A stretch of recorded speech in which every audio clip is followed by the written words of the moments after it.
We were recorded since I was in, I believe, the second grade.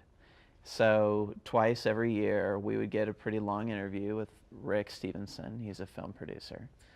And he would ask us really deep questions about our lives. And we just expected that a couple times a year.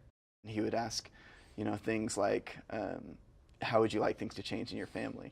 And those aren't questions that, as a 10-year-old, I just wake up and think, how would I want things to change in my family? And so it was kind of a cool thing that through doing these interviews, we were able to think deeply about, what do we want in our family, and gave us a greater appreciation for it, for sure. In hindsight, looking back, I do realize that it made me think a lot more about things because I knew that deep questions were coming, and I wanted to have like a good answer to the questions. Unlike Sam, I never really thought about it. I just kind of show up, and so I think my answers weren't quite as articulate. Knowing that those questions were going to come helped me think about life a little bit differently.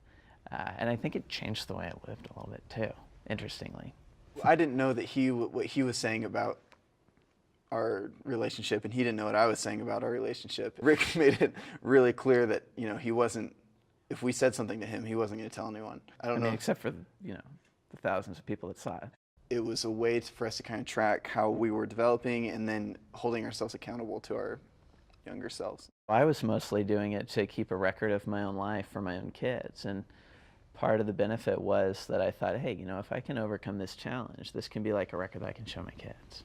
Sibling rivalry and depression and different things that people go through, and loneliness in high school, they're all things that are so simple and so relatable, and I think that's where the power comes. Is there wasn't a big storyline or a reason that we were being filmed. It was just things that everyone goes through in a really open and authentic way for people to talk about.